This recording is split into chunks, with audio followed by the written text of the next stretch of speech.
विषय है परमेश्वर का स्वभाव, उस बात को हम सीख रहे हैं कि परमेश्वर है कौन, उसका व्यक्तित्व कैसा है। अगर परमेश्वर का स्वभाव हमें समझ में आ जाए फिर हमारा जीवन बड़े आनंद का होगा, ज़्यादा दिक्कत और परेशानी नहीं आएगी।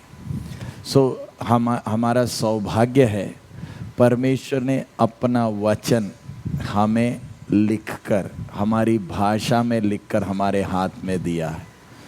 आइए हम अभी तक हमने परमेश्वर के 3 मुख्य स्वभाव देखे। सबसे पहला अनंतकालीन, नंबर 2 परमेश्वर स्वयं अस्तित्ववान है, नंबर 3 परमेश्वर सर्वश्रेष्ठ है। अब अगला परमेश्वर अपरिवर्तनीय है या परमेश्वर कभी बदलता नहीं। पढ़िएगा निर्गमन 3:14, निर्गमन एक्सोडस 3:14, निर्गमन 3 अध्याय 14 वचन हम पढ़ें। परमेश्वर ने मूसा से कहा, परमेश्वर ने मूसा से कहा, मैं जो हूँ सो हूँ, मैं जो हूँ सो हूँ। हाँ, फिर उसने कहा, हाँ, तू इस्राएलियों से यह कहना, हाँ, जिसका नाम मैं हूँ है, उसी ने मुझे तुम्हारे पास भेजा है। इधर हम पहले दिन देखे थे परमेश्वर से जब पूछा गया तेरा नाम क्या है। अभी जैसे उदाहरण हमारे बाइबल पढ़ने वाले प्रभु के दास का नाम है मलखान, मेरा नाम है फिनी या ऑफिशियल नेम है मैथ्यू। हम सबके अलग अलग नाम है। महेंद्र हो गया, संत कुमार जी हो गए, एक एक नाम है। हमारे नाम जैसा नहीं है परमेश्वर का नाम। मूसा एक सवाल पूछ रहा है, लोग पूछेंगे तेरा नाम क्या, क्योंकि अन्य जातियों में बहुत सारे देवताएं हैं, सबके नाम अलग अलग हैं जिससे उनकी पहचान होती है। इधर परमेश्वर अपना नाम क्या कह रहा है, मैं जो हूँ सो हूँ। उस नाम का अर्थ क्या है?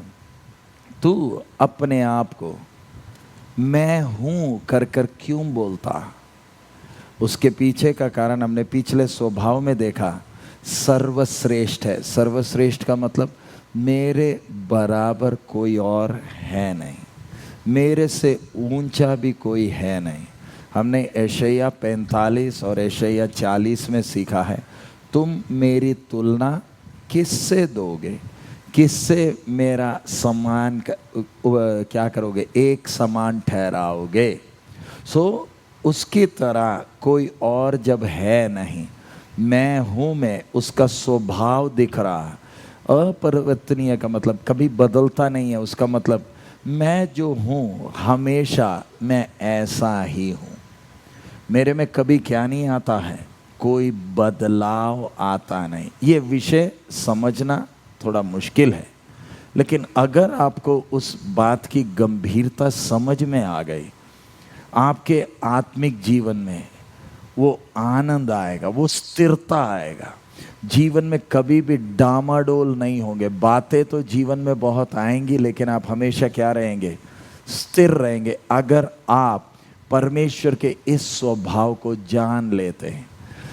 पढ़िएगा भजन संहिता 102 का 25 से 28, Psalms 102, 25-28, भजन संहिता 102 उसका 25 से 28। आदि में तूने पृथ्वी की नींव डाली, आदि में तूने पृथ्वी की नींव डाली, और आकाश तेरे हाथों का बनाया हुआ है, और आकाश तेरे हाथों का बनाया हुआ है। वह तो नष्ट हो जाएगा, ये सब नष्ट हो जाएगा, परंतु तू बना रहेगा, परंतु तू बना रहेगा। और वह सब कपड़े के समान पुराना हो जाएगा। हाँ, हाँ, तू उसको वस्त्र के समान बदलेगा, हाँ, और वह बदल जाएगा, हाँ, परंतु तू वही है, हाँ। और तेरे वर्षों का अंत नहीं होने का। इधर तुलना किया सृष्टि के साथ। बाकी सब कपड़े की तरह क्या हो जाएंगे, पुराने हो जाएंगे।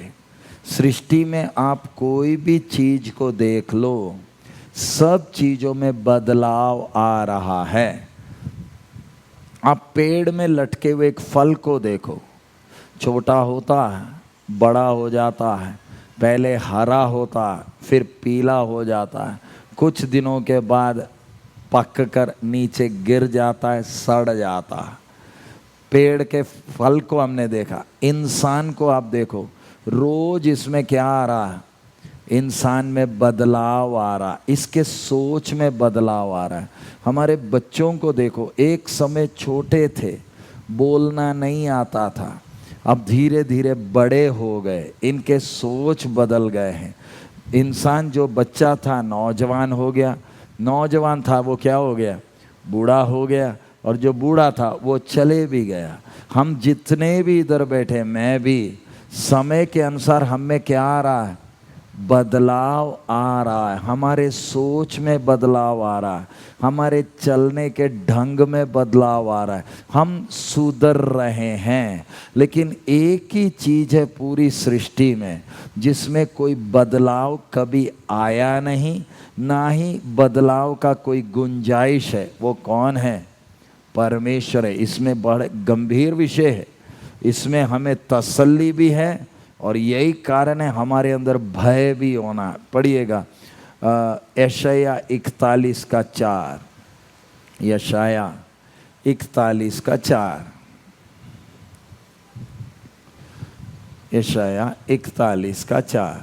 किसने यह काम किया है? किसने ये काम किया है? और आदि से पीढ़ियों को बुलाता आया है। हाँ, मैं यहोवा जो सबसे पहला और अंत के समय रहूंगा। मैं वही हूँ। मैं वही। दोबारा पढ़िए। किसने यह काम किया है? किसने ये काम किया? और आदि से पीढ़ियों को बुलाता आया है। आदि से पीढ़ियों को बुलाता आया है। मैं यहोवा, मैं यहोवा जो सबसे पहला, जो सबसे पहला और अंत के समय रहूंगा। हाँ, मैं वही हूँ। इधर लिखा आखिरी में परमेश्वर क्या कह रहा है? मैं वही हूँ। मैं वही हूँ करने का मतलब मेरे में थोड़ा सा भी क्या नहीं आएगा, कोई बदलाव। जैसे मैं पहले था वैसा ही आज भी हूँ, आगे भी वैसा ही रहूँगा। कई बार कई लोग हमसे सवाल पूछते हैं, हम यूसुफ का जीवन क्यों सीख रहे हैं, हम दानियल के बारे क्यों सीख रहे हैं, अब्राहम के जीवन के बारे में क्यों सीख रहे हैं, दाऊद की गलतियों को लिखकर हमें क्यों दिया? उसके पीछे का कारण सिर्फ एक ही है, जैसे परमेश्वर ने उनके साथ व्यवहार किया वैसा ही हमारे साथ भी व्यवहार करेगा। हम लोग चाहते हैं परमेश्वर, हम नए नियम के लोग हैं, हम दूसरों से अलग हैं, हमसे थोड़ा छूट दे दे, थोड़ा हम पर दया कर दे, तेरी कृपा हमारे ऊपर हो, तू हमें माफ़ कर दे। ध्यान रखे, हम माफ़ी प्रभु के सामने बोलने वक़्त पुराने नियम में इस्राएलियों के बारे में मालूम है, कैन के बारे में लिखा है, परमेश्वर कैन और उसके बलि से क्या नहीं हुआ, प्रसन्न नहीं हुआ। उसका जीवन परमेश्वर को प्रसन्नदायक नहीं था। ऐसे एक परमेश्वर की जब हम उपासना करते हैं तो अब हमने ध्यान रखना, परमेश्वर ने अगर उनको नहीं बख्शा है तो हमें भी नहीं बख्शेगा। ये चीज़ हमें हजम करने में विश्वासियों को थोड़ा मुश्किल है, क्योंकि हम सोचते हैं हम परमेश्वर के थोड़े ज़्यादा प्यारा हो गए हैं। कई काम हम ऐसे जैसे इंसानों के साथ हम कर लेते हैं, थोड़ा नज़दीकीपन हो गया तो हम सोचते हैं कि हमारा काम बन जाएगा। उदाहरण समझो, मैं आरटीओ का मेन आरटीओ, आपको मालूम है ना आरटीओ कौन होता है? जो ड्राइविंग लाइसेंस इश्यू करता। मैं पास्टर अमरजीत के कलीसिया का विश्वासी हूँ। पास्टर अमरजीत खुश होंगे नहीं होंगे? बोलिए। मैं कौन हूँ? करनाल में आरटीओ है तो मैं करनाल का आरटीओ हूँ। मैं आराधना करने किधर आता हूँ? किधर? पास्टर अमरजीत के चर्च में आता हूँ। पास्टर जी खुश होंगे नहीं होंगे?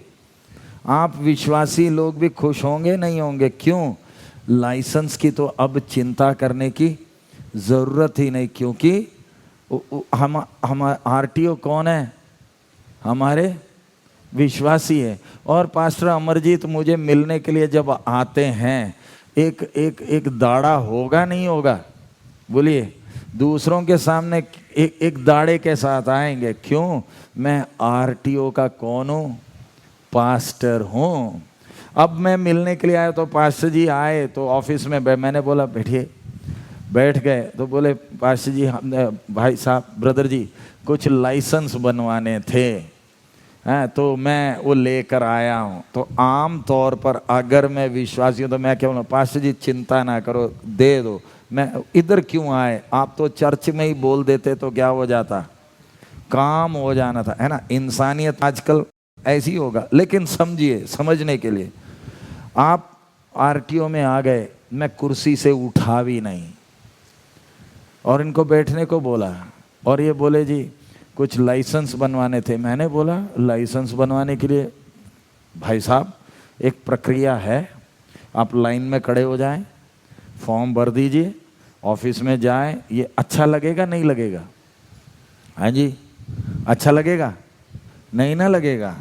आप क्या चाहेंगे कि जब आप मेरे विश्वासी हैं तो मुझे लाइन में खड़े होने को क्यों बोल रहे हैं? मेरी सोच है कि आप जब मेरे विश्वासी हैं तो मैं ये सारा कुछ बाईपास करके काम कर सकता हूँ। ये हमारी सोच है। ये मैं क्यों उदाहरण बोला? कई बार हमारी भी यही सोच रहती है, परमेश्वर मेरा बाप है, कुछ भी चलेगा, कुछ भी कर दो, माफ़ी मांगने से माफ़ कर देगा। ये बात अच्छी तरह हर विश्वासी ने समझना। परमेश्वर सबके साथ एक जैसा व्यवहार करता है। वो किसी से पक्षपात नहीं कर सकता। वो उसमें कभी कोई बदलाव नहीं है। इसलिए हमें अपने जीवन में उतना सतर्क रहना पड़ेगा कि जिस परमेश्वर की मैं उपासना करता हूँ वो मेरा बाप है, तो भी किसी से क्या नहीं करेगा, पक्षपात नहीं करेगा। सबके साथ एक जैसे। हमारे पास भी कई लोग आते हैं, पास्टर हैं तो भी आते हैं, पास्टर लोग आते हैं, विश्वासी आते हैं, बोलते पास्टर जी थोड़ी सी छूट दे दो, ये हो गया वो हो गया। हम बोले छूट कैसे दें? अब कईयों को मेरे साथ जमता ही नहीं है।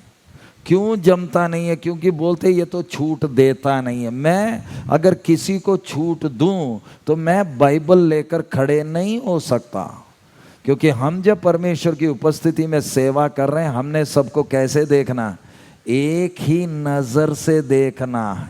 हम किसी को ज़्यादा प्यारा, किसी को कम प्यारा कर कर क्या नहीं कर सकते, देख नहीं सकते। बहुत लोग चाहते हैं थोड़ी सी छूट मिल जाए, हम नहीं कर सकते। मेरा एक उदाहरण, मैं सिर्फ उदाहरण कहा। परमेश्वर कहता है मैं वही हूँ। मैं वही हूँ का मतलब मैं किसी को क्या नहीं दूंगा, छूट नहीं दूंगा। जैसे मैंने उनके साथ व्यवहार किया वैसे ही तेरे साथ भी करूंगा। इसलिए मैंने उनके साथ क्या किया है लिखकर तेरे हाथ में दे दिया, ताकि तू समझ ले कि मैं किसी से पक्षपात नहीं कर सकता। इसलिए नए नियम की कलीसिया को परमेश्वर पुराना नियम पढ़वाता है। हम दुल्हन कलीसिया है बोलने वक्त भी हम क्या लेकर क्या पढ़ते हैं? पुराना नियम क्यों पढ़ते हैं? ताकि समझ में आ जाए युग बदल गए तो भी परमेश्वर बदलने वाला नहीं है। पढ़िए 48 का 12, आइज़िया 48:12, यशायाह 48 का 12। हे याकूब, हे याकूब, हे मेरे बुलाए हुए इस्राएल, हे मेरे बुलाए हुए इस्राएल, मेरी ओर कान लगाकर सुन। हाँ, मैं वही हूँ। हाँ, मैं आदि और मैं ही अंत हूँ। दोबारा पढ़ दीजिए वो आयत को, ध्यान से सुनना। देखिए परमेश्वर का वचन जब हम पढ़ते हैं, किस तरीके से परमेश्वर बात कर रहा है, ध्यान से हमें सुनना। तभी आपको आपके जीवन में बहुत सी समस्याओं से आप बच जाएंगे। परमेश्वर बोल क्या रहा है? 48 का 12 में क्या बोल रहा है? हाँ, हे याकूब, हे याकूब, हे मेरे बुलाए हुए इस्राएल, हे मेरे बुलाए हुए इस्राएल। मेरी उसका मतलब क्या है? तू खुद आया नहीं है, मैंने तुझे बुलाया। इसका मतलब जरा रुककर उस बात को जरा सोचे, मैंने तुझे बुलाया है। जब प्रभु कह रहा है उसका मतलब क्या है? तुझे किसी बात की क्या नहीं करना, चिंता ना कर, मैंने तुझे बुलाया। हम जितने भी इस हॉल में आज सुबह के समय बैठे हैं, हमसे भी परमेश्वर यही कहता है, तेरे को मैंने बुलाया। हम में से कोई भी इधर बिन बुलाया नहीं आया है। आपको शायद आने का मन नहीं था, शायद आप ये देखने आए हैं कि इधर क्या हो रहा है। चाहे आप कोई भी हो, आप इसके अंदर तभी पैर रख पाए हैं क्योंकि सर्वशक्तिमान ने आने की अनुमति दी है। कितने लोग आना चाहते थे, उनको आने की अनुमति नहीं मिली। परमेश्वर हमारे बीच में उपस्थित होकर कौन कौन आता है मुझे तो नहीं मालूम, लेकिन कौन नजर रखे हुए हैं? परमेश्वर नजर रखता है। तो हमें परमेश्वर कहता है, मैंने तुझे बुलाया है। आगे, मैं वही हूं। आगे, मैं ही आदि और मैं ही अंत हूं। मैं ही सबका शुरुआत हूं। ये सारी चीजें शुरू होने के पहले मैं था, और सब अंत होने के बाद भी मैं ही हूं। सो उससे आप बोलोगे पास जी ऐसे पढ़कर फायदा क्या है? इस आयत में कितना खजाना है। मेरे आत्मिक जीवन में एक स्थिरता आ जाती है, क्योंकि मुझे एक ने जब बुलाया है, मुझे किसी बात की चिंता करने की जरूरत ही नहीं है, क्योंकि उसने मुझसे कहा, मैंने तुझे क्या किया है? बुलाया। तू खुद आया नहीं है। पढ़िए मलाकी 3:6। अगला प्रभु क्या कह रहा? मलाकी 3:6। क्योंकि मैं यहोवा बदलता नहीं, क्योंकि मैं यहोवा बदलता नहीं, इसी कारण हे याकूब की संतान, हे याकूब की संतान, तुम नष्ट नहीं हुए। अब इधर ध्यान रखना, मैं बदलता नहीं हूं, इसलिए तुम क्या नहीं हुए? नष्ट नहीं हुए। उसका मतलब क्या है? परमेश्वर ऐसे हमसे बोलकर क्या समझाना चाह रहा? देखिए, हम प्रभु के दासों के साथ की दिक्कत क्या, परेशानी क्या? एक आयत लेकर खोलना, लोगों को समझाना इतना सरल बात नहीं है। हम घंटे लग जाते एक आयत लेकर समझा रहे हैं। परमेश्वर ने आयत सिर्फ आपको लिख कर दे दिया। समझने का काम किसका है? आपका है। प्रभु तू वचन मनन करने का मतलब क्या है? प्रभु तू इसके द्वारा मुझे क्या समझाना चाह रहा, तू बोल क्या रहा? उसके लिए कई बार बाइबल बंद करके प्रभु के चरणों में चुप बैठना। हे प्रभु तू मुझे खोल कर दे, तू क्या बोलना चाह रहा? इधर दोबारा पढ़िए 6 में क्या लिखा है? क्योंकि मैं यहोवा बदलता नहीं, क्योंकि मैं यहोवा, मेरे में कभी कोई बदलाव नहीं है। आगे, इसी कारण हे याकूब की संतान, हे याकूब की संतान, तुम नष्ट नहीं हुए। तुम नष्ट नहीं हुए। मुड़कर देखकर बोल रहा, तू इस्राएल मुड़कर देख ले, तुम समय समय पर बदलते रहे। एक समय तुम्हें लिख कर दिया कि यहोवा परमेश्वर कितने ही हैं। पढ़िए व्यवस्था विवरण 4:6। व्यवस्था विवरण ड्यूट्रोनॉमी 4:6। इसलिए तुम उनको धारण करना और मानना, क्योंकि और देशों के लोगों के सामने तुम्हारी बुद्धि और समझ इसी से प्रकट होगी। अर्थात 1 मिनट में वो आयत निकाल रहा हूं। व्यवस्था विवरण 4वां अध्याय, क्षमा करिए 6 का 4, क्षमा करिए, व्यवस्था विवरण 6 का 4। हे इस्राएल सुन, हे इस्राएल सुन। हाँ यहोवा हमारा परमेश्वर है, हाँ, यहोवा एक ही है। साफ साफ परमेश्वर कह रहा, हे इस्राएल सुन, यहोवा हमारा परमेश्वर कितना ही है? एक ही है। जब साफ साफ बोला तो भी आप इस इस्राएल को देखो, कितने बार अन्य देवी देवताओं के पीछे चले गए। एलिया के समय में आपको मालूम है आहाब कितना बिगड़ गया, आहाब का बाप कितना बिगड़ गया, और ये वही काम करते थे जो परमेश्वर को क्रोध दिलाता था। बाल देवता के पीछे चले गए, अशेरा के पीछे चले गए, अपने स्वार्थ के पीछे चले गए, परमेश्वर को छोड़कर अपनी अभिलाषाओं के पीछे भागने वक्त परमेश्वर इनको अपनी अभिलाषा में छोड़ सकता था। परमेश्वर अपने वाचाओं को भूल सकता था, अपने वायदों को भूल सकता था, लेकिन परमेश्वर जो कभी बदलता नहीं। मलाकी में क्या बोला? हे इस्राएल तू अभी भी बना हुआ है, क्योंकि मैं यहोवा क्या नहीं करता हूं, बदलता नहीं।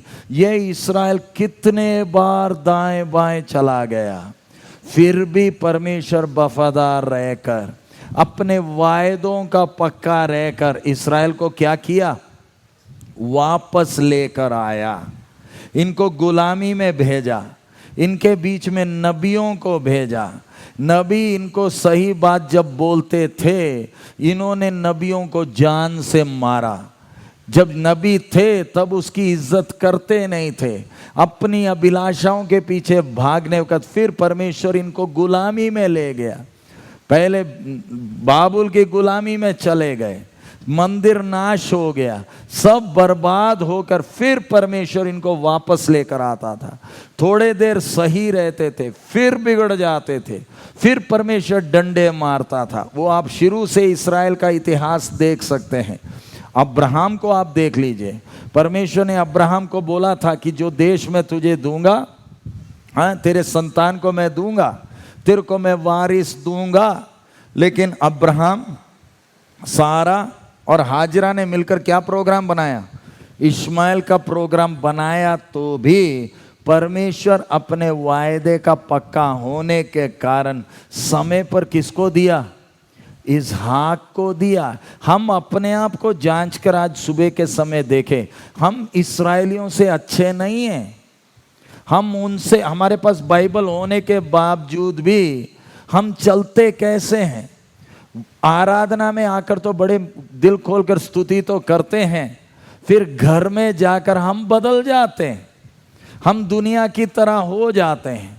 हमारा चलना फिरना, उठना बैठना बाकियों की तरह ही है। जैसे सवाल आते हैं, मीटिंग में बैठकर प्रभु की स्तुति करते हैं, घर में जाकर पत्नी को या पति को गाली देते हैं।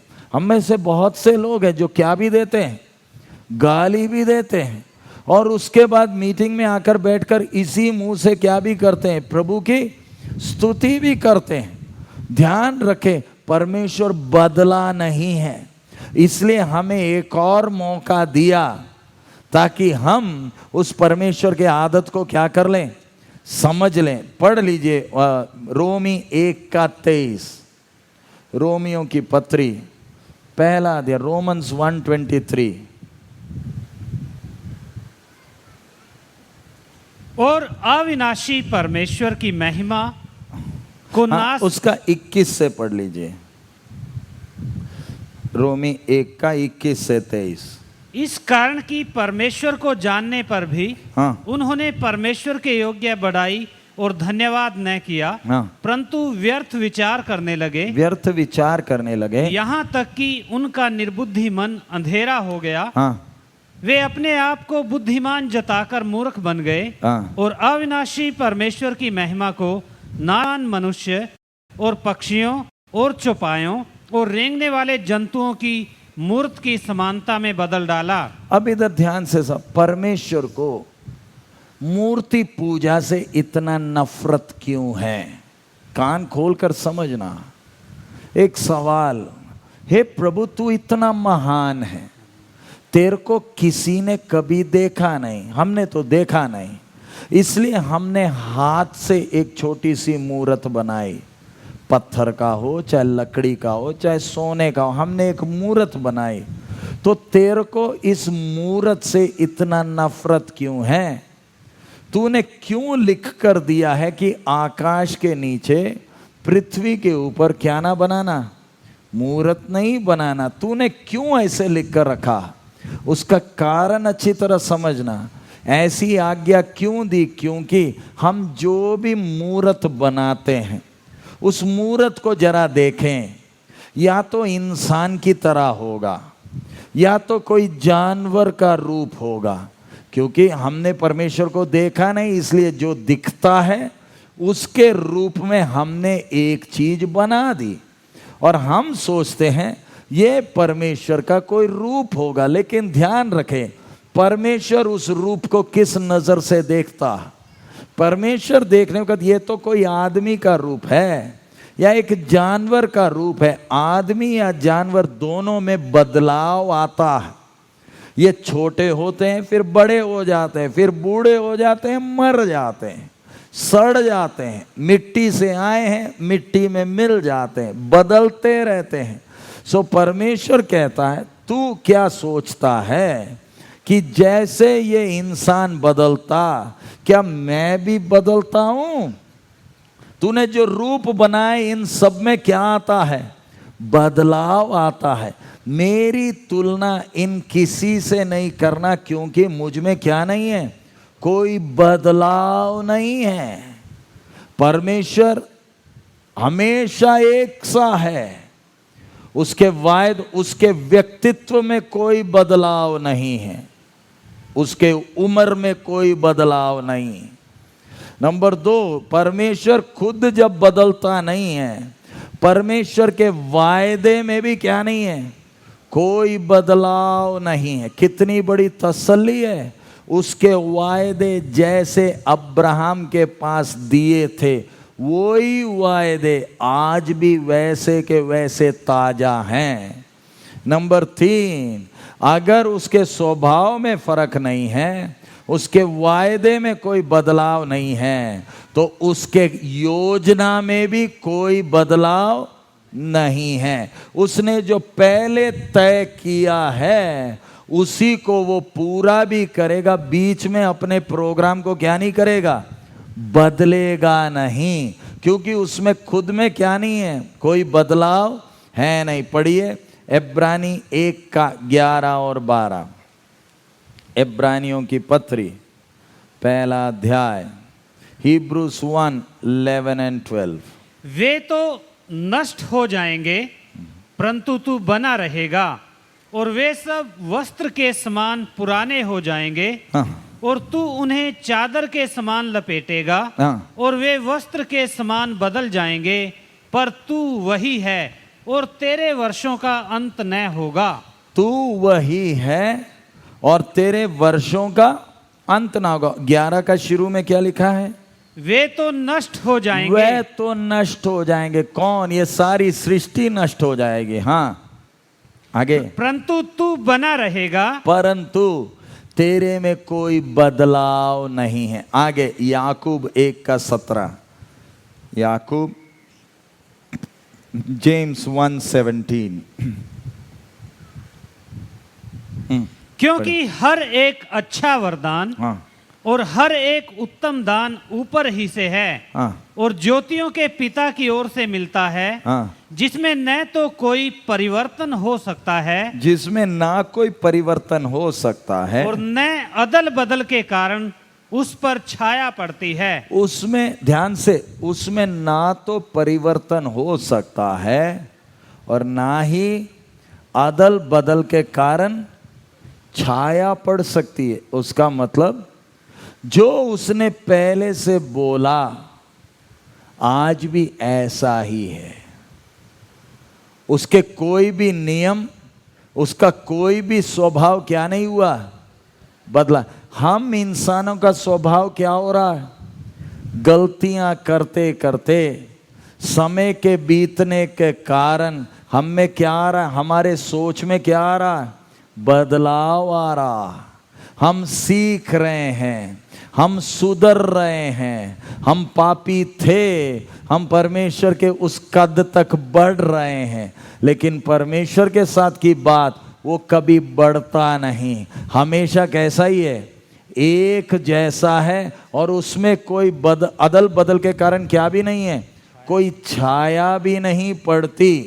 छाया ना पड़ने का मतलब परमेश्वर यह नहीं कहता अच्छा मुझे मालूम नहीं था, चलिए मैं अपने नियम को बदल रहा हूं। समझो, मैं एक नबी हूं, मैं भविष्यवाणी कर रहा हूं कि मेरे बच्चों बहुत सालों से आप मेरे आने की बाट जो रहे थे, लेकिन आज की परिस्थिति को देखकर मैं बड़ा दुखी हूं, कलीसिया की हालत को देखकर बड़ा दुखी हूं। सो स्वर्ग में जो आने का प्रोग्राम कैंसल। अब आप मेरी बाट ना जो, मैं अब वापस नहीं आ रहा हूं। आप विश्वास करोगे नहीं करोगे? हाँ, बस आप लोगों को थोड़ा सा तसल्ली देने के लिए मैं बीच में एलिया को भेज दूंगा और मूसा को भेज दूंगा, मैं नहीं आ रहा। आपको अच्छा लगेगा या बुरा लगेगा? हाँ, अभी तक यीशु नहीं आया। मेरे पिताजी जिंदगी भर बोलते रहे यीशु आ रहा है, आ रहा है, आ रहा है। वो चले भी गए, अभी तक कौन नहीं आया? यीशु नहीं आया। हर धारीवाल में बोलते थे ना मारानाथा, धारीवाल भी बंद हो गया, लेकिन अभी तक आया नहीं। आएगा?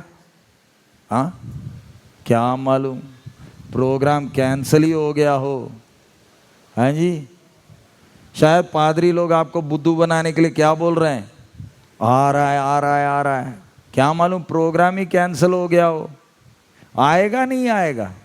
हाँ जी, जाने के लिए हम तैयार हो या ना हो, एक बात तो पक्का है, मैं जाऊं या ना जाऊं वो तो आएगा। देखा हमारा विश्वास, क्यों? हमें अंदर मालूम है वो क्या नहीं बोलेगा, झूठ नहीं बोलेगा। कितनी बड़ी तसल्ली है, मेरा बाप कभी क्या नहीं करता है, बदलता नहीं।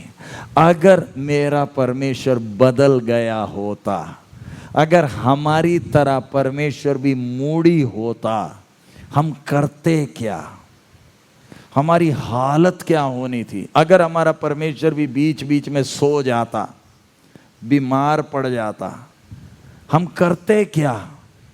शुक्र है सारी सृष्टि बदल जाएगी तो भी वो क्या नहीं करेगा, बदलेगा नहीं। एक उदाहरण आपको समझाने के लिए, हम में और परमेश्वर में फर्क क्या। मैंने समझो मलखान जी को बोला कि इस महीने 30 तारीख शाम को 4 बजे आपके पास 5 लाख के साथ में एक भाई को भेजूंगा। ध्यान से सुना, मैंने क्या बोला है? कौन सी तारीख? जून 30 तारीख। टाइम क्या है? शाम को 4 बजे। कितना रुपया? 5 लाख। आप लोग ये नहीं सोचना मैं पैसे दे रहा हूं, ये नहीं फोन करके पूछना पैसे आए नहीं आए, मैं उदाहरण बोल रहा हूं। अब ये बोलने के बाद पास्टर जी कल चले गए। फिर मेरे पास जी अमरजीत जी आकर बोलते, पास्टर जी एक बात है। क्या? मलखान जी पिछले दिनों में आपके बारे में बहुत उल्टा पुल्टा बोल रहे थे, तब आप बोलो वो 5 लाख मिलेगा नहीं मिलेगा? मैंने बोला अच्छा बोला, हाँ तो आप बोलो जून 30 तारीख को कुछ जाएगा उधर? हाँ जी।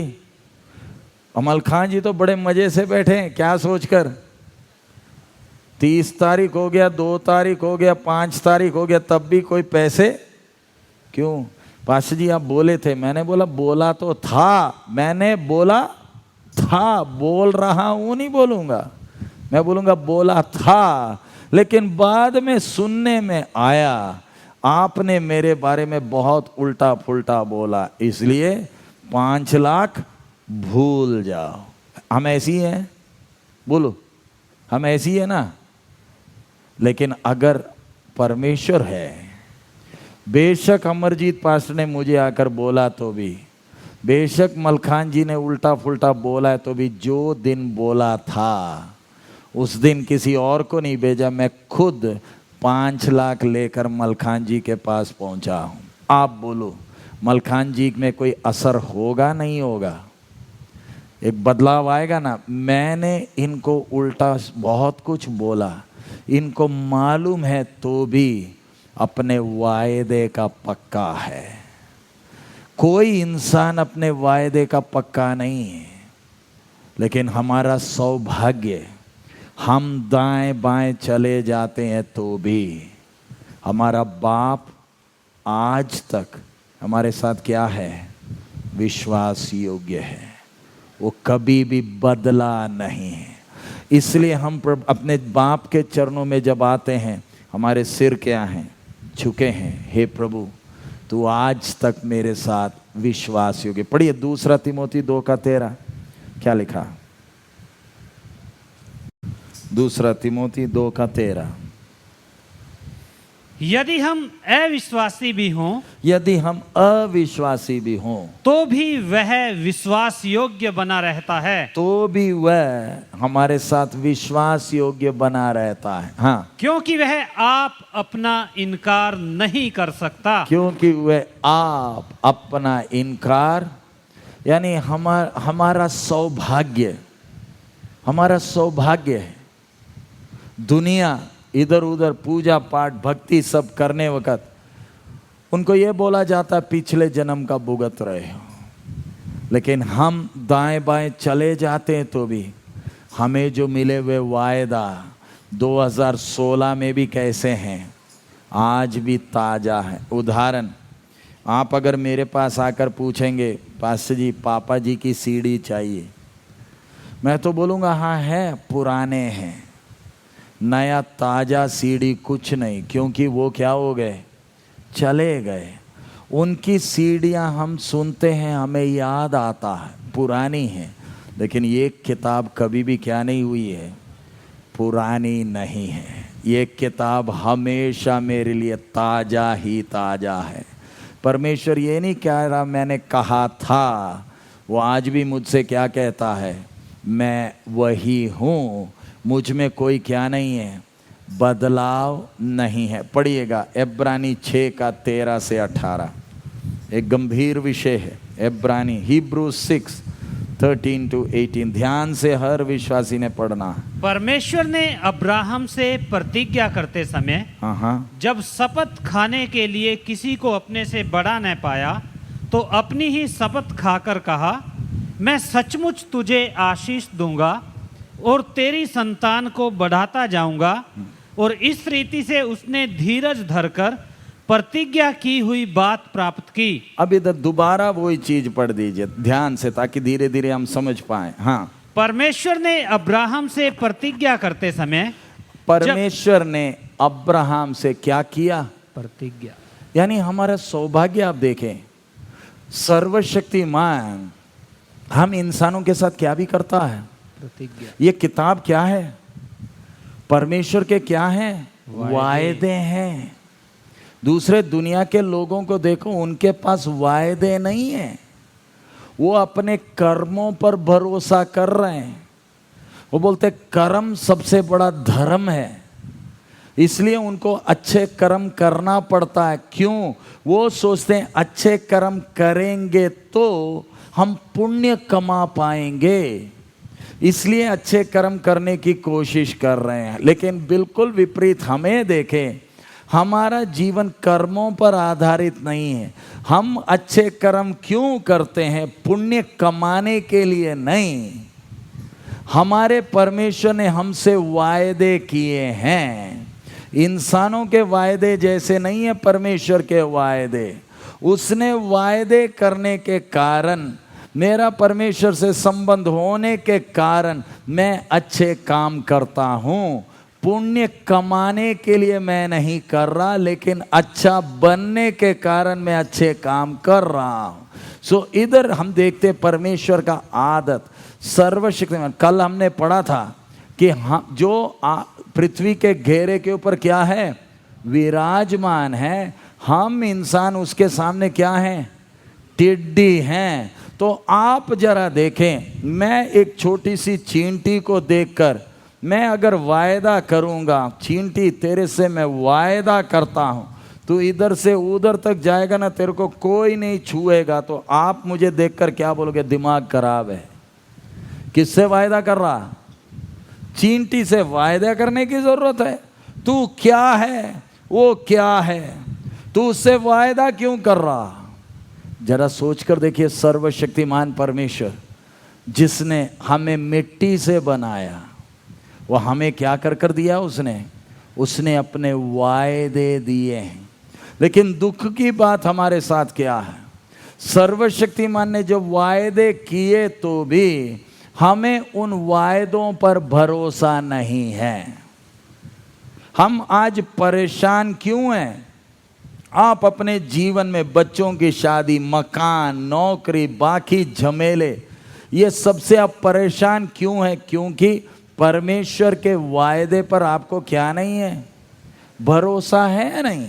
जब आपको भरोसा नहीं है तो हम कुछ कर नहीं सकते। लिखकर आपके हाथ में, हिंदी में, पंजाबी में, अंग्रेजी में परमेश्वर ने अपने वायदे दिए। ले मलखान, मैं तेरे साथ हूं, जगत के अंत तक हूं। मैंने किसी पादरी से बुलवाया नहीं, मैं किसी से लिखवा कर तेरे हाथ में दे रहा हूं। तू चिंता ना कर, जगत के अंत तक मैं तेरे साथ हूं। तेरी माँ भी तुझे भूल सकती है, मैं तुझे कभी नहीं भूलूंगा। ये वायदा दिया तो भी हम बैठकर क्या कर रहे हैं? क्या करते रहते हैं? चिंता करते रहते, क्योंकि परमेश्वर के वायदे पर हमें क्या नहीं है? भरोसा नहीं है। इसलिए हम परेशान हैं। दुनिया इन वायदों के लिए तरसती है, और हम जिनको ये वायदा मिला है, हमें इन वायदों पर क्या नहीं है? भरोसा ना होने के कारण परमेश्वर हमें हमारे हाल में छोड़ देता। इधर सर्वशक्तिमान ने अब्राहम से वायदा किया। आगे क्या वायदा किया? 6:13। परमेश्वर ने अब्राम से प्रतिज्ञा करते समय जब शपथ खाने के लिए किसी को अपने से बड़ा न पाया, हाँ, तो अपनी ही शपथ खाकर कहा, हाँ, मैं सचमुच तुझे बहुत आशीष दूंगा, हाँ, और तेरी संतान को बढ़ाता जाऊंगा। हाँ। सो इधर अब सिर्फ वायदा नहीं किया, सर्वशक्तिमान परमेश्वर क्या भी कर रहा? शपथ भी खा रहा। समझाने के लिए अब हमारे बीच में कोई भी, अभी बलदेव जी है, समझ लो, मैंने बलदेव जी को बोला कि अगले साल जब मैं आऊँगा ना, इस साल मैं आपके घर नहीं आ पाया, मैं अगले साल आप घर में ज़रूर आऊँगा। वो वायदा है। लेकिन बलदेव जी को उतना भरोसा नहीं है, इसलिए मैं यमुना नगर में गया, फर्स्ट क्लास मजिस्ट्रेट के सामने मैंने एक शपथ पत्र बनाया, उसमें साइन कर दिया, मजिस्ट्रेट का साइन भी है कि बलदेव जी 2017 इस तारीख को इतने बजे मैं आपके घर में आ रहा हूं। मैंने क्या भी किया? क्या भी दिया? शपथ पत्र भी दिया। बात समझ में आ रही? मैंने वायदा किया। शपथ की जरूरत है? बोलो। मैंने बलदेव जी को शपथ पत्र लिखकर देने का जरूरत है? नहीं ना है। मैंने तो सिर्फ बोलना है मैं अगले साल आऊंगा, और कोई गारंटी नहीं है। शायद उस समय आऊं तो मैं बोलूं, नहीं बलदेव जी माफ कर देना, जल्दीबाजी हूं, आपको मालूम है ना, 101 बहाने मारकर मैं तो निकल गया, मेरे वायदा गए हवा में। हमारे वायदे ऐसे ही होते हैं। थोड़ी देर पहले हमारे विजय डैनियल जी आकर बोलते, जी अगले साल सहारनपुर आना। मैंने बोला हाँ हाँ हाँ, क्योंकि अगर मैंने वायदा दे दिया तो वो तो पीछे पड़ जाएंगे। आपने बोला था ना, आपने बोला था ना। कई लोग हमें परेशान करते हैं, बोलते पास्टर जी आप हमारे घर आ रहे हो? मैं बोला आ रहा हूँ। कितने बजे? इतने बजे। फिर हम खाना बनाएंगे। अगर मेरे मुंह से निकल गया ठीक है खाना खाऊंगा, फिर तो मेरा जीना मुश्किल। पास्टर जी किधर हो, कहाँ पहुँचे, क्या है क्या नहीं। हम इंसान के वायदे पर इतना लटक जाते हैं, तो मैं आपसे बोलता हूँ कि अपने बाप के वायदे पर आप लटक नहीं सकते।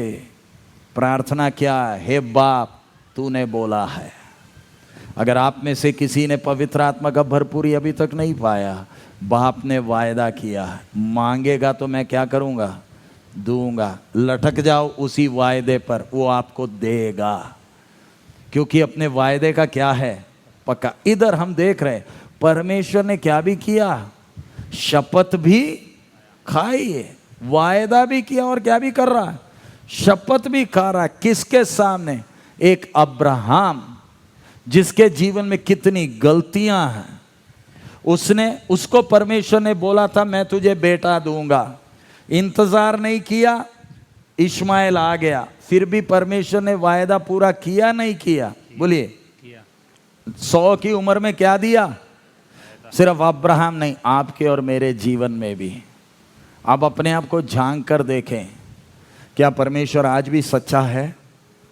सिर्फ अब्राहम के साथ नहीं, क्या आपके साथ सच्चा है? बोलिए। आपके सब प्रार्थना का जवाब नहीं दिया है, लेकिन आज झांक कर देखिए, वो आज तक वफादार है। हम बेवफा हैं तो भी हम बुड़बुड़ाते हैं, हम रोते हैं, धोते हैं, और कई लोग ये यहाँ तक बोलते हैं प्रभु के पीछे चलकर फायदा क्या। फिर भी उसने अपने वायदों को क्या किया है, पूरे किए। और इधर अब्राहम से क्या भी बांधा, शपथ भी बांधा आगे कि मैं तुझे सचमुच आशीष दूंगा, हाँ, और तेरी संतान को बढ़ाता जाऊंगा, और तेरे संतान को बढ़ाता जाऊंगा, हाँ। और इस रीति से उसने धीरज धरकर हाँ, प्रतिज्ञा की हुई बात प्राप्त की। यानी अब्राहम ने धीरज धरकर क्या किया, प्रतिज्ञा की हुई बातों को प्राप्त किया। आगे, मनुष्य तो अपने से किसी बड़े की शपथ खाया करते हैं, हाँ, और उनके हर एक विवाद का फैसला शपथ से पक्का होता है। हर एक विवाद का फैसला किससे होता है, शपथ से होता। इसलिए आपको मालूम है ना, कोर्ट कचहरी में भी जज के सामने जब खड़े होते हैं, शपथ खिलवाते, कसम खिलवाते, नहीं खिलवाते कि मैं आगे सच के अलावा और कुछ नहीं बोलूँगा। जबकि यथार्थ क्या होता है, हाथ रखकर क्या बोल रहे होते हैं, मैं झूठ के अलावा और कुछ नहीं बोलूँगा। बोलते कुछ और है, बात कुछ और है। परमेश्वर, आगे पढ़िए। इसलिए जब परमेश्वर ने हाँ, प्रतिज्ञा के वारिसों पर और भी साफ रीति से प्रकट करना चाहा, इसी प्रकार परमेश्वर ने प्रतिज्ञा के वारिसों पर और भी साफ रीति से प्रकट करना चाहा कि उसका उद्देश्य बदल नहीं सकता। क्या? कि उसका उद्देश्य बदल नहीं सकता। हाँ, तो शपथ को बीच में लाया। तो क्या लेकर आ गया, शपथ को। यानी बलदेव जी मैं अगले साल आऊंगा, पक्की बात बोलकर मैंने हाथ में क्या भी दे दिया, नोटरी भी दे दी। बोलने का नोटरी का मतलब मेरे प्रोग्राम क्या नहीं हो सकता, बदल नहीं सकता। आगे, ताकि दो बेबदल बातों के द्वारा, ताकि दो बेबदल बातों के द्वारा जिनके विषय में हाँ, परमेश्वर का झूठा ठहरना अन होना है, जिनके विषय में परमेश्वर का झूठा ठहरना अन होना है, हाँ, दृढ़ता से हमारा ढांढस बंध जाए। दृढ़ता से, यानी परमेश्वर चाहता है कि मैं और दृढ़ हो जाऊं, मैं और मजबूत हो जाऊं, मैं और ठोस हो जाऊं। आगे, जो शरण लेने को इसलिए दौड़े हैं हाँ, कि उस आशा को जो सामने रखी हुई है हाँ, प्राप्त करें। उस आशा को जो सामने रखी हुई है हम क्या करें, प्राप्त करें। आगे, वह आशा हाँ, हमारे प्राण के लिए ऐसा लंगर है। ये वो आशा हमारे प्राण के लिए क्या है, एक ऐसा लंगर है, हाँ, जो स्थिर और दृढ़ है, जो स्थिर है और दृढ़ है, हाँ, और पर्दे के भीतर तक पहुंचता है। और पर्दे के भीतर तक। बोलने का मतलब मैं और आप विश्वासी, हमारे जीवन में परिस्थितियां विपरीत आती हैं, समुद्र में हम हैं, डामाडोल होते हैं, फिर भी निराश और हताश क्यों नहीं होते, क्योंकि हमारे पास आशा है, परमेश्वर के वायदे हैं। परमेश्वर ने अब्राहम, मैं सिर्फ एक उदाहरण, परमेश्वर अब्राहम से जो वायदे किए, जो वाचा बांधा, जरा देख ले उत्पत्ति 15 अध्याय, उत्पत्ति 15 उसका 1 से पढ़िए। इन बातों के पश्चात हाँ। यहोवा का यह वचन दर्शन में अब्राहम के पास पहुंचा। हे अब्राम, हे अब्राहम, मत डर, मत डर, तेरी ढाल और तेरा अत्यंत बड़ा प्रतिफल मैं हूं। हाँ। अब्राम ने कहा, हाँ। हे प्रभु यहोवा, हे प्रभु यहोवा, मैं तो निर्वंश हूँ मैं निर्वंश हूं, मेरे कोई औलाद नहीं। आगे। और मेरे घर का वारिस हाँ। यह दमिश्क वासी एलिएजर होगा। हाँ। अतः तू मुझे क्या देगा? अतः तू मुझे क्या देगा? हाँ। और अब्राम ने कहा, हाँ, अब्राम ने क्या कहा? मुझे तो तूने वंश नहीं दिया, मुझे तो तूने वंश नहीं दिया, और क्या देखता हूँ हाँ, कि मेरे घर में उत्पन्न हुआ एक जन मेरा वारिस होगा। हाँ, तब यहोवा का यह वचन उसके पास पहुंचा, हाँ, यह तेरा वारिस न होगा, ना होगा, तेरा जो निज पुत्र होगा हाँ, वही तेरा वारिस होगा। निज पुत्र तेरा वारिस होगा। आगे। और उसने उसको बाहर ले जाके कहा, हाँ। आकाश की ओर दृष्टि करके हाँ। तारागण को गिन, हाँ। क्या तू उनको गिन सकता है? आगे। फिर उसने उससे कहा, हाँ। तेरा वंश ऐसा ही होगा, तेरा वंश ऐसा ही होगा। आगे। उसने यहोवा पर विश्वास किया, हाँ। और यहोवा ने इस बात को उसके लेखे में धर्म गिना। इधर ध्यान से, अब्राहम परमेश्वर से बात कर रहा, ये हमारे लिए सबक है। तूने मुझे क्या नहीं दिया? कोई वारिस नहीं दिया, तो मेरे घर का नौकर क्या बन जाए? वारिस हो जाए। परमेश्वर बोलता, ना, मैंने वायदा किया तुझे संतान दूंगा। और बाहर लेकर आकर उसको क्या दिखाया? आकाश के तारे। वचन में लिखा हुआ स्पष्ट, परमेश्वर ने जैसे बोला अब्राहम ने क्या कर लिया? विश्वास मान लिया। और उधर लिखा है उसके लिए क्या गिना गया?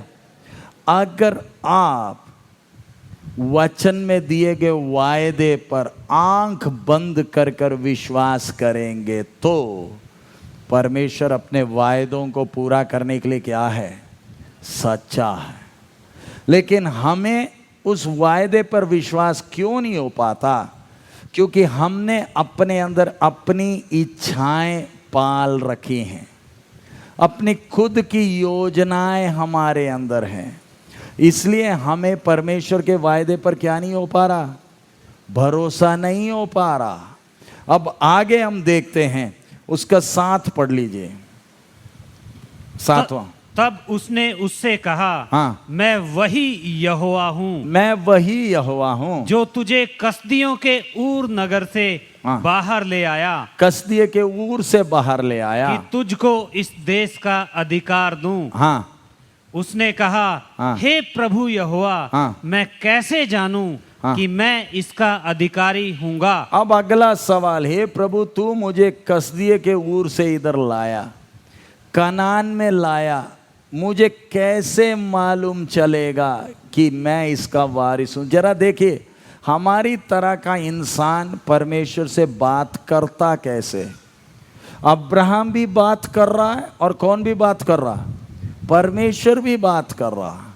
हमारे साथ होता क्या है? हम ही बात करते रहते हैं, परमेश्वर बात करता नहीं है। कारण हम अपनी दुनिया में खोए हुए हैं।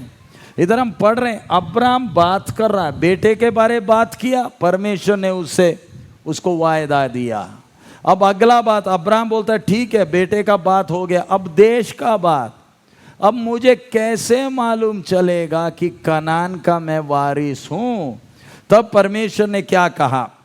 उसका 9 पढ़िए। यहोवा ने उससे कहा, अब यहोवा उससे कह रहा है, क्या कह रहा है? मेरे लिए 3 वर्ष की एक कलोर, हाँ। और 3 वर्ष की एक बकरी, हाँ। और 3 वर्ष का एक मेढ़ा, हाँ। और एक पिंडुक, हाँ। और कबूतर का एक बच्चा ले।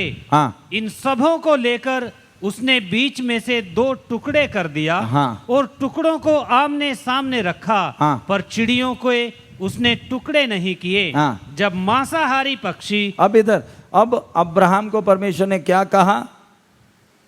मेरे लिए क्या ले ले? 3 साल का 1 किलोर, हाँ, एक 3 वर्ष की एक बकरी, बकरी, 3 वर्ष का एक मेढ़ा, मेढ़ा, और 1 पिंडुक, हाँ, और कबूतर का एक बच्चा। हाँ। तो कबूतर का बच्चा और पिंडू की उम्र लिखी है? नहीं ना लिखी। परमेश्वर इन जानवरों को लेने को बोला, अब्राहम ने उसको फाड़ा। ये विषय मैंने पहले लिया, इसलिए मैं दोबारा ले नहीं रहा। इधर जब अब्राहम ने सवाल पूछा कि मुझे कैसे मालूम चलेगा कि ये देश मुझे मिलेगा, परमेश्वर अब्राहम के साथ वाचा बांध रहा। जानवरों को फाड़कर परमेश्वर अब्राहम से क्या बांधा? वाचा बांधा। वाचा बांधकर परमेश्वर क्या बोल रहा है उसके नीचे हम पढ़ लेते हैं, उसका 13 वचन पढ़िए। तब यहोवा ने अब्राम से कहा, अब्राहम से कहा, यह निश्चय जान, तू ये अच्छी तरह जान ले कि तेरे वंश पराये देश में परदेशी होकर रहेंगे, पराये देश में परदेशी होकर रहेंगे, और हाँ, उस देश के लोगों के दास हो जाएंगे, दास हो जाएंगे, और वे उनको 400 वर्ष तक दुख देंगे। हाँ, इधर परमेश्वर बोलता है कितने साल दुख देंगे? 400 साल। साफ साफ परमेश्वर बताया। अब्राहम से वाचा बांधने के कारण अब्राहम जब मर गया, अब्राहम के मरने के पहले उसकी बीवी जब मर गई, अब्राहम ने कनान में जमीन खरीदकर अपने मरे हुओं को दफन किया। अब्राहम भी जब मरा तो किधर दफन हो गया? कनान में दफन हो गया, जबकि उसका बाप हारान में दफन है। वो कनान में क्यों पैसे देकर जमीन खरीद कर दफन हो रहा है? कारण क्या? मेरे साथ परमेश्वर ने वायदा किया है, मेरे साथ परमेश्वर ने वाचा बांधा है कि ये देश 400 साल बाद मेरी पीढ़ी को देगा। उस परमेश्वर की बात को मानते हुए, विश्वास करते हुए अब्राहम किधर दफन है? कनान में दफन है। और आप जरा, आपको इतिहास मालूम है किस प्रकार यूसुफ कनान में, मिस्र में गया। यूसुफ भी जब मर गया, उसने इस्राएलियों को क्या कहा? जब तुम वापस लौटोगे मुझे भी क्या करना? साथ लेकर जाना। क्योंकि उनको अंदर ही अंदर विश्वास था, परमेश्वर ने अगर बोला है तो वैसा ही करेगा। वो पुराने नियम के लोग और हम में फर्क क्या है? उनको इतना वचन मालूम नहीं था, जितना मालूम था उसको मुट्ठी में अच्छी तरह पकड़ लिया। हमें मालूम बहुत कुछ है लेकिन विश्वास किसी पर नहीं है, इसलिए डामाडोल हो जाते हैं। इसलिए आप जरा देखें, आप बीमार होने वक्त क्या प्रभु यीशु आज भी बीमारों को चंगा करता? बोलिए। तो फिर हम ये गोली के ऊपर क्यों प्रार्थना करते हैं? आज लोग बोलते हैं नहीं, परमेश्वर ने डॉक्टर दिए हैं, हमने डॉक्टर पर भी भरोसा करना। बिल्कुल ठीक है, डॉक्टर पर भरोसा करना है ना। तो जब पाप के इलाज के लिए किस पर भरोसा करते हैं? यीशु पर। तो क्या मेरी हर बीमारी को यीशु चंगा कर सकता है? नहीं कर सकता। आज भी चंगा करने के लिए क्या रखता है? सामर्थ रखता है। मैंने ये कुछ घटनाएं आपके सामने पढ़कर बताया। क्यों? परमेश्वर का स्वभाव देखें, वो कभी बदलता नहीं, उसके वायदे कभी बदलते नहीं। उसने वाचा बांधा है। आपको मालूम है ना, प्रभु भोज में जब हम भाग लेते हैं, जब कटोरा और रोटी रखा होता है, क्या बोला जाता है? ये नए नियम का वाचा है। नए नियम का वाचा का मतलब, ये परमेश्वर ने मेरे साथ एग्रीमेंट किया है, तू मेरा है। मेरे शरीर को उसने दाम देकर क्या किया? खरीदा है। खरीदा है नहीं खरीदा? परमेश्वर ने क्या, आप उसके लिए एक आयत पढ़िए, यशायाह 43 का 1। यशायाह 43 का 1। Isaiah 43:1। हे इस्राएल, हे इस्राएल, तेरा रचने वाला, हाँ, और हे याकूब, हाँ, तेरा सृजनहार यहोवा अब यूं कहता है, अब यूं कह रहा है, मत डर, मत डर, क्योंकि मैंने तुझे छुड़ा लिया है, मैंने तुझे छुड़ा लिया है, मैंने तुझे नाम लेकर बुलाया है, नाम लेकर बुलाया है, तू मेरा ही है। और क्या बोल रहा है? तू मेरा ही है। क्या विश्वास किया जा सकता है इस पर? फिर जब समस्या आती है, हम परेशान क्यों होते हैं? परमेश्वर कभी बदलने वाला नहीं है। लेकिन इधर एक और गड़बड़ी है, एक और बात ध्यान रखना। परमेश्वर में बदलाव ना होने के कारण उस परमेश्वर को बदलने की कोशिश भी नहीं करना। हम कई बार प्रार्थनाओं के द्वारा परमेश्वर को बदलने का कोशिश करते हैं, वो बदलेगा नहीं, उसका कोई मंत्री नहीं है। जैसे बोला वैसा ही करेगा, एक सूत ना दाएं ना बाएं। इसलिए आपने उसकी आदत को समझकर आप अगर चलेंगे, पढ़िए 2 कुरिन्ती 6वां अध्याय, 2 कुरिन्ती, 1 मिनट,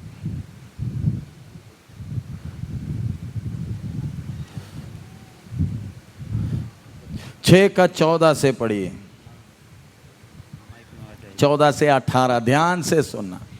अविश्वासियों के साथ हाँ। असमान जुए में न जुतो, हाँ, क्योंकि धार्मिकता और अधर्म का क्या मेलजोल, धार्मिकता और अधर्म का क्या मेलजोल, या ज्योति और अंधकार की क्या संगति, ज्योति और अंधकार की क्या संगति, और मसीह का बलियाल के साथ क्या लगाव, क्या लगाव, या विश्वासी के साथ अविश्वासी का क्या नाता, हाँ और मूर्तियों के साथ परमेश्वर के मंदिर का क्या संबंध। हाँ, क्योंकि हम तो जीवते परमेश्वर के मंदिर हैं, हम तो जीवते परमेश्वर के मंदिर हैं। जैसा परमेश्वर ने कहा है, हाँ। मैं उनमें बसूंगा, मैं उनमें बसूंगा और उनमें चला फिरा करूंगा, और उनमें चला फिरा करूंगा, और मैं उनका परमेश्वर हूंगा, मैं उनका परमेश्वर हूंगा, और वे मेरे लोग होंगे, वो मेरे लोग होंगे। इसलिए प्रभु इधर- कहता है, इसलिए ध्यान से सुनना, इसलिए प्रभु कहता है क्या?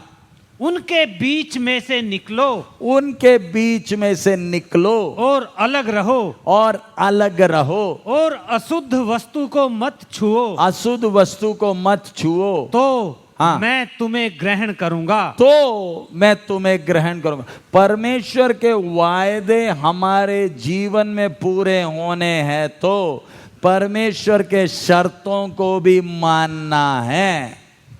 अगर मैं परमेश्वर के इच्छा के अनुसार नहीं चलता हूं तो परमेश्वर के वायदों को मैं अपने जीवन में क्या नहीं कर पाऊंगा? अनुभव नहीं कर पाऊंगा।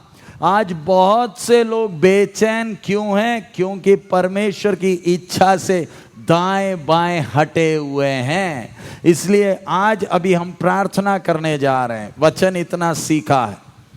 प्रार्थना हमारा क्या है? अपने आप को जांच कर देखे। मेरा परमेश्वर कभी बदलता नहीं, कभी बदलेगा भी नहीं, फिर मैं इतना परेशान क्यों होता हूं? उसने वायदा अकेला नहीं किया, हमें तसल्ली देने के लिए बीच में वाचा भी लेकर आ गया, तो मैं इतना हैरान और परेशान क्यों? क्या वो मेरे साथ विश्वास योग्य नहीं है? हम बेवफा हैं तो भी वो हमारे साथ क्या है?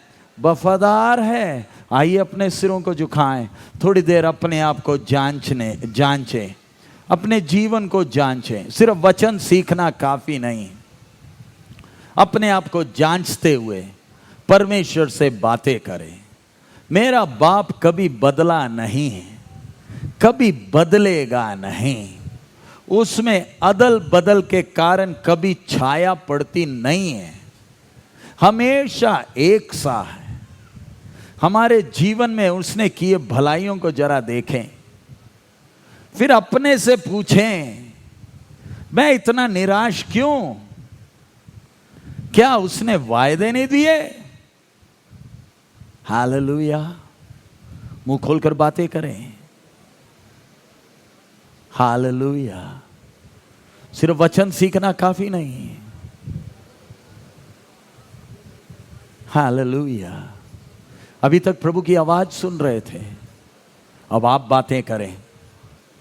धन्यवाद हो प्रभु। अब्राहम बात करता था, मूसा बात करता था। हालेलुया। अपनी सारी चिंता मेरे ऊपर डाल दे, क्योंकि मुझे तेरी चिंता है। तू मेरा है, तुझे नाम लेकर बुलाया है। Hallelujah, hallelujah.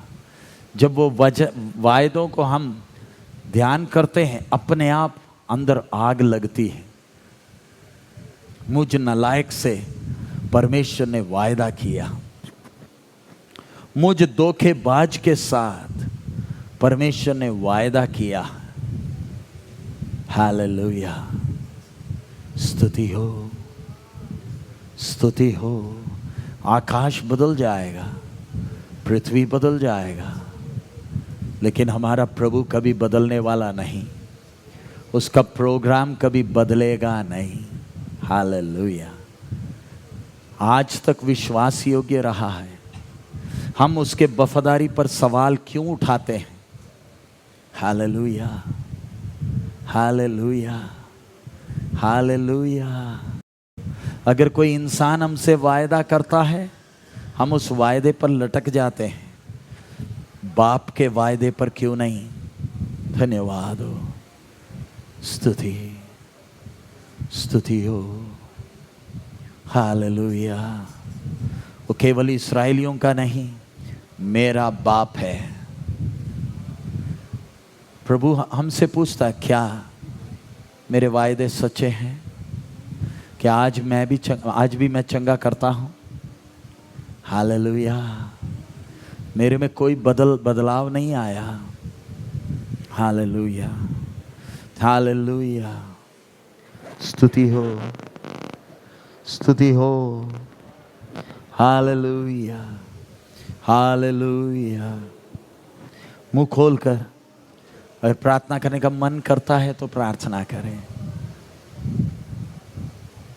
हालेलुया। किसी को दिखाने के लिए कुछ ना करें। 2016 में भी वो वैसा ही है। धन्यवाद, धन्यवाद, धन्यवाद। हालेलुया। पवित्र आत्मा का भरपूरी नहीं मिला? मुंह खोलकर बाप से बातें करें।